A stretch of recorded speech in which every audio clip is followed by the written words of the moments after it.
नमस्ते दोस्तों, राधे राधे। कैसे हैं आप सब? होप सभी अच्छे होंगे। तो दोस्तों, आप जो ये व्लॉग आज देख रहे हैं, ये है मेरा डीप क्लीनिंग पे। तो आज मैंने डिसाइड किया था कि मैं पूरे घर की ना, मतलब छोटे छोटे दो तीन ही रूम है मेरे पास, तो इनकी मैंने सोचा क्यों ना डीप क्लीनिंग मैं कर लूँ। और त्यौहार भी आ रहा है होली का। जिस तरह दिवाली की सफाई करते हैं ना एक एक कोने से अच्छे से, उसी तरह मतलब हमें होली पे भी सफाई करनी चाहिए। होता क्या है कि बहुत सारी निगेटिविटी हमारे घर में ना धीरे धीरे इकट्ठी होती रहती है, जो हमें खुद ही पता नहीं होता। तो इस तरह से सफाई करने से ना वो सब जो बेकार का सामान होता है या बेकार की चीज़ें होती हैं वो भी निकल जाती हैं। और जैसे कि सभी के घरों में लग जाते हैं, जाले भी लग जाते हैं, या और भी धूल मिट्टी है, सब कुछ है। वो तो हालांकि रेगुलर भी हम लोग क्लीन करते हैं, बट इस तरह से एक बार डीप क्लीनिंग यानी थोड़ा बेड खिसका के, ड्रेसिंग वगैरह, अपनी अलमारी जो भी हम मूव कर सकते हैं उन चीज़ों को हटा के उनके पीछे से भी सब सफाई करना, खाली करके रूम्स को मतलब अच्छे से क्लीन करने के बाद ना जो पॉजिटिविटी घर में आती है ना, वो सीरियसली बहुत अच्छी होती है। और मतलब करते रहना चाहिए। वैसे तो हमें डीप क्लीनिंग फिर भी एक मोटिव होता है ना कि हाँ त्योहार आ रहा है, तो उस हिसाब से हमें क्लीनिंग करनी चाहिए। तो वही मैंने भी स्टार्ट कर दिया है। और अपनी हिसाब से मतलब जहाँ मुझे ठीक लगता है, जितना मैं कर पाती हूँ, क्योंकि सारा काम मुझे खुद ही करना होता है। हाँ, बस माधव जो है वो थोड़ी थोड़ी मेरी हेल्प कराता रहता है, आप लोगों को तो पता ही है। और कोई मेरा हेल्पिंग हैंड नहीं है। तो दीप को तो बिल्कुल शौक नहीं है सफाई का। अब तो फ़िलहाल उनके चोट लगी है। वैसे जब वो ठीक होते हैं तब भी उन्हें कोई शौक नहीं है सफाई का, तो सब मुझे ही करना होता है। और माधव अब बड़ा हो रहा है तो थोड़ी बहुत वो हेल्प कर देता है। तो सबसे पहले मैं क्या करती हूँ कि जो भी चीज़ें जब मैं डीप क्लीनिंग करती हूँ ना, तो सारा सामान हटा लेती हूँ वहाँ से। ये सबसे अच्छा रहता है कि आप सब सामान पहले खाली कर लें, उसके बाद उसे क्लीन करें उस एरिए को। और ना जो डेकोरेटिव पीसीज होते हैं उनका थोड़ा ना जगह बदल दें।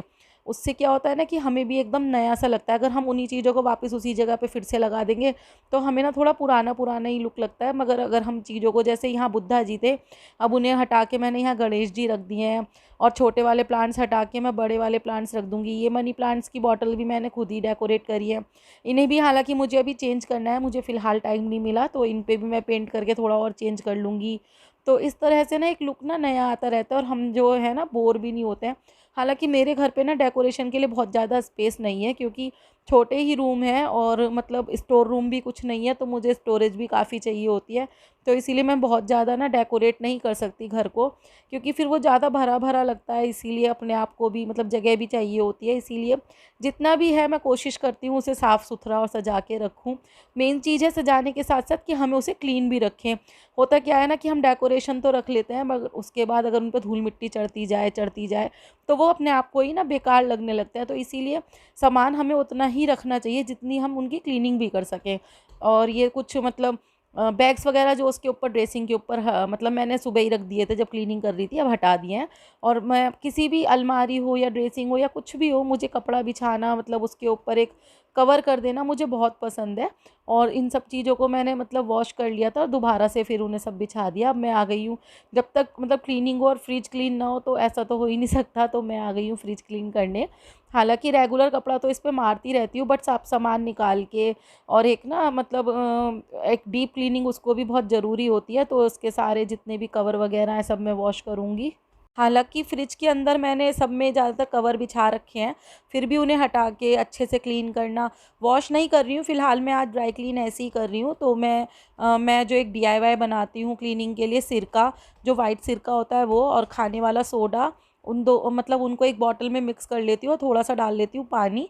तो वो मेरे पास थोड़ा सा ही बचा था। अभी हुआ क्या था, सिरके की बॉटल मेरी फूट गई थी तो वो मुझे मंगानी थी। तो फ़िलहाल तो मैं सूखा कपड़ा ऐसे ही मार के और फिर उसके बाद उससे उसे स्प्रे कर करके ना, जो मैंने बताया है सिरका और सोडा से, उससे क्लीन कर लूँगी। उससे बिल्कुल ना ये साफ़ हो जाता है। तो ये बॉटल में मैंने वही बना रखा है, मैं आपके साथ फिर शेयर करूँगी उसे कैसे बनाते हैं। बहुत ईजी है और बहुत मतलब चिकनाई वगैरह के दाग इससे बहुत जल्दी हट जाते हैं। तो ये तो ख़त्म ही हो रहा था, तो इसके बाद फिर मैं कॉलीन ले आई थी। फिर मैंने कॉलीन से थोड़ी सी जो थी, जहाँ ज़्यादा स्पॉट हो रहे थे वहाँ कॉलीन से साफ़ करा, तो उससे बिल्कुल क्लीन हो गया। अदरवाइज़ तो मैं इनके जो शेल्फ्स वगैरह ये सब निकाल के ना वॉश कर लेती हूँ। आज मेरे पास इतना टाइम नहीं था, क्योंकि है क्या ना, शाम को शिवा का बर्थडे भी है तो उसकी भी तैयारी करनी है। तो जितनी मैं जल्दी जल्दी कर पा रही थी, ये फटाफट मैंने कहा इसे भी क्लीन कर लेती हूँ। थोड़ा बहुत उसकी मतलब खुशबू के साथ भी थोड़ा बहुत हेल्प करनी थी। हालांकि खाना हमने बनवा लिया था बाहर से हलवाई से, बट मुझे जो था ना फ्रूट क्रीम बनाने का काम मिला था, तो मुझे वो करना है, इसीलिए मैं थोड़ा जल्दी जल्दी ये काम कर रही थी। और इसके बाद फ्रीज़र तो मेरा मतलब फ्रीज़र की तरह से कम और स्टोरेज के रूप में ज़्यादा यूज़ होता है। तो मैं जितने भी मार्केट के मसाले वगैरह होते हैं या जितने भी ड्राई फ्रूट्स वगैरह होते हैं ना, वो फ्रीज़र में ही रखना पसंद करती हूँ, क्योंकि फिर वो जल्दी से ख़राब नहीं होते। और बर्फ़ की मुझे मतलब आइस की इतनी ज़रूरत नहीं होती, क्योंकि हम गर्मियों में ना मटके का पानी पीते हैं। 2 साल से हम लोग ना मटका का पानी यूज़ कर रहे हैं, तो मैं बर्फ़ वगैरह तो बहुत कम ही यूज़ होती है मेरे यहाँ, तो इसीलिए स्टोरेज के रूप में ये मेरा फ्रिज काम आता है, बहुत ज़्यादा फ्रीज़र। और जो है अब गर्मियों में तो मैदा सूजी ये सब चीज़ें भी मुझे फ्रीज़र में ही रखनी पड़ेंगी, क्योंकि बाहर ना वो बहुत जल्दी ख़राब हो जाते हैं। तो सूजी वगैरह सब इसी में रख लेती हूँ। और ये देखिए मसाले मैं इन डब्बियों में पलट लेती हूँ, और इनके ऊपर मैंने नाम लिख रखा है, तो मुझे ईज़ी रहता है, पता भी चल जाता है कि ये मसाला है। तो फ्रिज को अंदर बाहर से अच्छे से ना मैं कॉलीन से क्लीन कर लूँगी, अच्छे से चमक जाता है। बच्चे भी मेरी हेल्प कर देते हैं, बट माधव जो है वो ट्यूशन गया हुआ है, अदरवाइज़ इतना काम तो वही कर देता है। और ये सब जितने भी कवर थे ये सब मैंने वॉश करके इन्हें ड्राई कर लिया, और फिर दोबारा से इनमें बिछा दिया। और इनसे ना क्या होता है कि जैसे दूध या कुछ भी छोटा मोटा सामान कुछ गिर जाता है ना, तो शेल्व्स गंदे नहीं होते, वो सब इन्हीं पे रुक जाता है। तो हमें फ्रिज में ना ये ज़रूर बिछाने चाहिए। और ये वैसे तो ऑनलाइन भी मिल जाते हैं, बट लोकल मार्केट में भी ये खूब मिलते हैं। और अब तो दही का सीज़न आ गया है, तो ये डिब्बा मेरा परमानेंट फ्रिज में रखा रहता है, दही जमा हुआ, और साथ में मीठी जो सॉट होती है वो भी। तो कुछ चीज़ें जो हैं वो परमानेंट फ्रिज में रहती है। पानी की बोतल मैं कम लगाती हूँ फ्रिज में, मेरे फ्रिज में यही सब चीज़ें ज़्यादा है, क्योंकि मैंने आपको बताया ना अब हम मटके का पानी ज़्यादा यूज़ करते हैं। तो बस अब फ्रिज के जो टॉप है इसे भी मुझे क्लीन कर लेना है, और इसका जो क्लॉथ है वो मैं बाद में धो लूँगी। फ़िलहाल तो इस पर मैं दूसरा कपड़ा बिछा दूँगी कुछ और अच्छे से। इसका मैंने सारे मतलब चारों तरफ से इसे क्लीन कर लिया है खूब अच्छे से, और चमक उठा है। काफ़ी साल पुराना हो गया है, हालांकि ये फ्रिज 6-7 साल पुराना हो गया है, मगर काफ़ी अच्छा है। और अगर चीज़ों की हम कद्र करते हैं तो चीज़ें भी हमारी कद्र करते हैं और हमारा साथ देती रहती हैं वो। तो मुझे तो बहुत अच्छा लगता है चीज़ों को बिल्कुल अपना मतलब उनकी कद्र करना, और अगर कहीं से कुछ ख़राब होती हैं तो उन्हें ठीक कराते रहना। तो बस ये कवर बिछ गया, देखिए फ्रिज कितना चमक गया है, अच्छा हो गया है। और सॉसेस वगैरह सब मैंने सब अच्छे से लगा दिए हैं। और अब जैसे गर्मी आ रही है तो इसमें और भी चीज़ें हैं जो लाके मुझे स्टोर करनी होती हैं, तो धीरे धीरे आपके साथ वो भी सब शेयर करती रहूँगी। और अच्छा गया दिन सफाई के साथ। हाँ, हालांकि थोड़ी थकान तो हो जाती है, मगर अब जब भी फ्रिज खोलूँगी या जब भी कोई अलमारी जब मेरी सेट हो जाएगी वो खोलूँगी, तो वो बहुत अच्छी लगती है। देखिए ये डब्बियाँ मसाले कितने अच्छे लग रहे हैं इस तरह से सब रखे हुए। तो मैनेज करना ऑर्गेनाइज़ करना मतलब कोई भी चीज़ हो बहुत अच्छा होता है, और हमारा काम भी ना काफ़ी आसान हो जाता है। मेरी काफ़ी सारी सफाई हो चुकी है, फ्रिज भी क्लीन हो गया है। अब हम फाइनली बैठे हैं चाय पीने के लिए दोनों। हाय करो, हाय।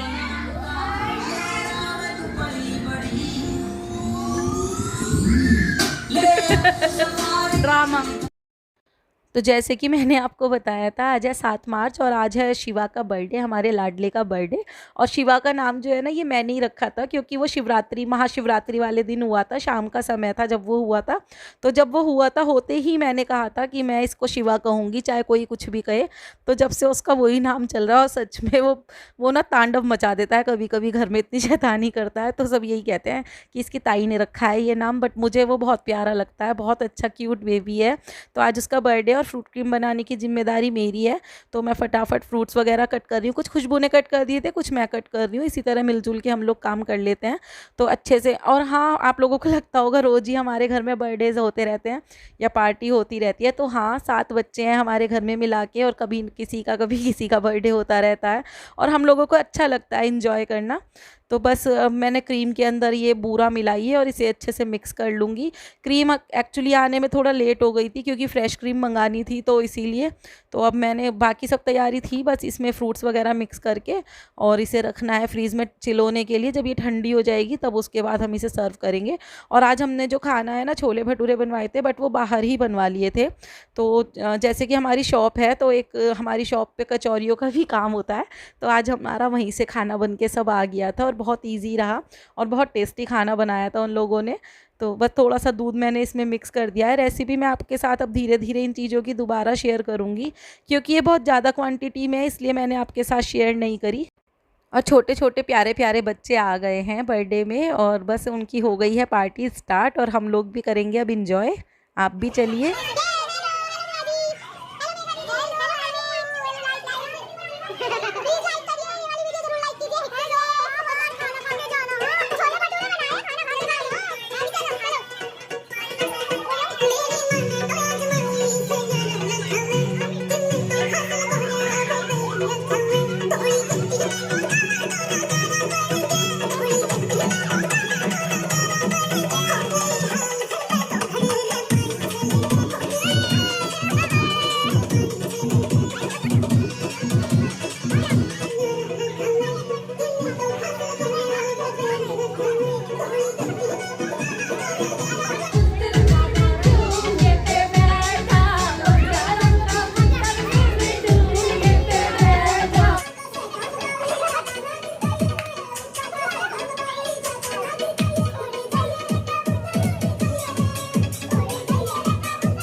हमें नहीं आता, हम तो ऐसे ही करेंगे।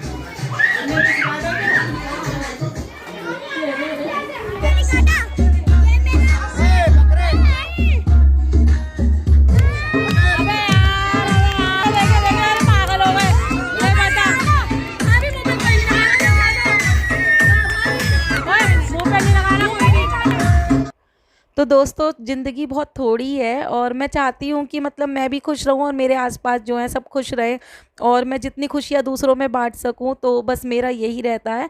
और अगर आपको मेरी वीडियो पसंद आई हो तो प्लीज़ मेरी वीडियो को लाइक कीजिए, कमेंट कीजिए, शेयर कर दीजिए और मेरे चैनल को प्लीज़ सब्सक्राइब कर लीजिए। फिर मिलेंगे किसी नई वीडियो में, तब तक के लिए आप हंसते रहिए, मुस्कुराते रहिए और देखते रहिए dream with Neena. Bye bye दोस्तों, राधे राधे।